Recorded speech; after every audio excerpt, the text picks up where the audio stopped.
sudah 70%, bahkan 90%. Tinggal gunting pita. Dan untuk Pak AHY, inikah yang Anda katakan bahwa pembangunan zaman Pak SBY sudah 70 hingga 90%? Lihat ini semua uang rakyat. Uang rakyat sebesar 11 miliar rupiah yang telah berubah menjadi semen dan besi yang tidak ada fungsinya lagi. Jadi ini yang Anda banggakan.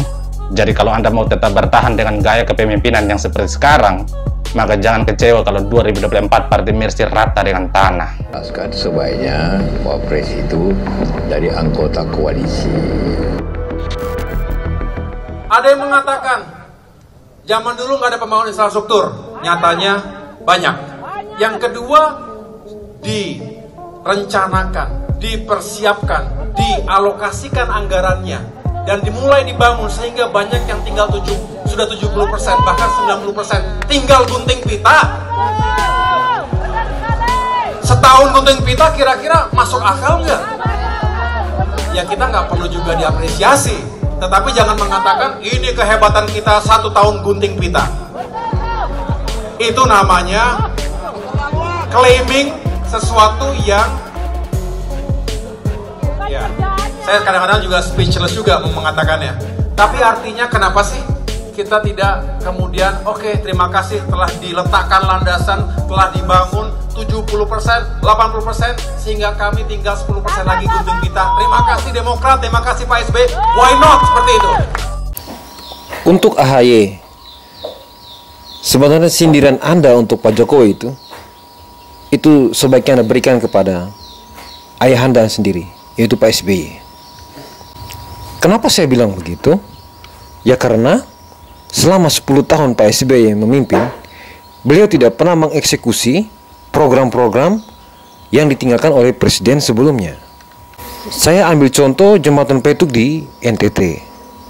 Jembatan itu sudah direncanakan pembangunan sejak tahun 1980, jembatan Petuk ya di NTT. Tapi apakah Anda melihat Pak SBY, ayah Anda mengeksekusi jembatan tersebut? Atau mau apa lagi? Mau contoh yang lain lagi kah? Mandalika. Mandalika sudah direncanakan pembangunannya sejak zamannya Soeharto. Dan apakah pada zamannya ayah Anda, Pak SBY, Mandalika sukses dibangun? Yang menjadi tantangan hari ini sekaligus bagaimana kita menatap Indonesia ke depan. Tentunya saya pribadi yang insya Allah juga terus konsisten menyuarakan gerakan perubahan dan perbaikan. Semoga apa yang dilakukan selama ini di masyarakat, dan tentunya setelah mendapatkan masukan-masukan dari Bapak Yusuf Kalla tadi, menambah semangat dan tentunya menambah energi besar dalam perjuangan ke depan. Berhenti sudah itu. Kalau Anda ingin menang, berhenti sudah untuk menggunakan cara berpandang sebagai antitesanya Jokowi itu. Berhenti sudah. Kalau Anda memang tetap mengatakan perubahan dan Anda tetap menjadi antitesa, maka tamatlah riwayat. Karena juga speechless juga mengatakannya.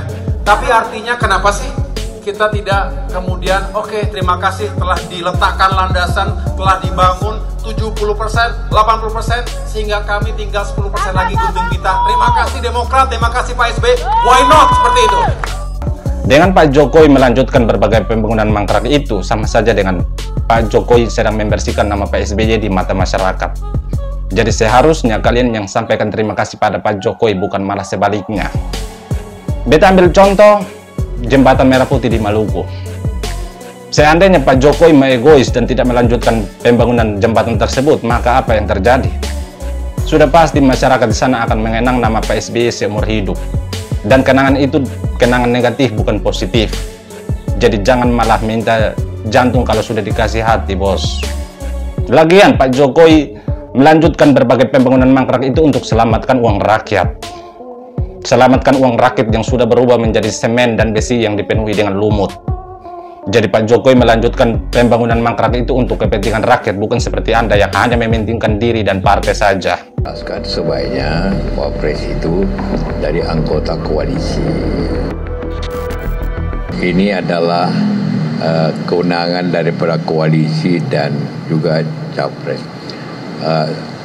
Saya tadi sampaikan kalau Mas AHY ini tentu mempunyai kemampuan dan tinggal suatu musyawarah atau keputusan oleh koalisi untuk penentuan itu. Tapi banyak juga Pak Anies sudah jelaskan sebaiknya Wapres itu dari anggota koalisi. Itu juga sudah sebenarnya suatu hal yang sudah menjadi bagian daripada kebijakan yang ditempuh. Untuk Pak AHY, jadi beta sarankan pada Anda, kalau Anda belum mampu seperti Pak Jokowi, mending urus partai saja, bos. Karena jujur, beta sebagai masyarakat awam saja bisa melihat bahwa Anda gagal dalam memimpin partai. Atau Anda bisa renungkan sendiri kenapa Pak SBY harus turun gunung untuk bantu partai. Itu menunjukkan bahwa Anda belum mampu berdiri di kaki sendiri. Jadi kalau Anda mau tetap bertahan dengan gaya kepemimpinan yang seperti sekarang, maka jangan kecewa kalau 2024 Partai Mercy rata dengan tanah. Gunting pita. Setahun gunting pita kira-kira masuk akal nggak? Ya kita nggak perlu juga diapresiasi. Tetapi jangan mengatakan ini kehebatan kita 1 tahun gunting pita.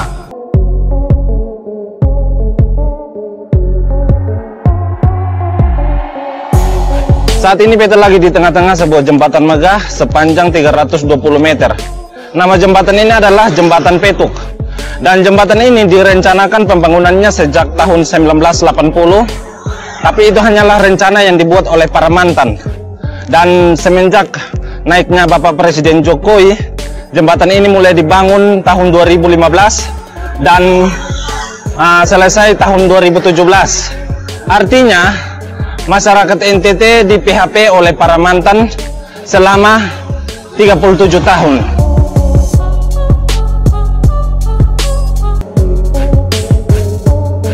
Dan untuk Pak AHY, inikah yang Anda katakan bahwa pembangunan zaman Pak SBY sudah 70 hingga 90%?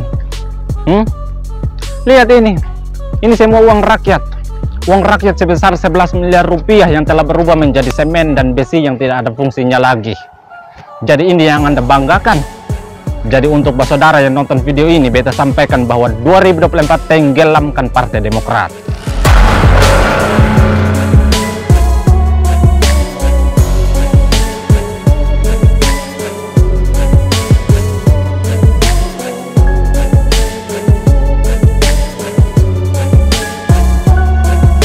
Anda kalau benar-benar jadi cawapresnya Anies, maka tamatlah riwayat itu.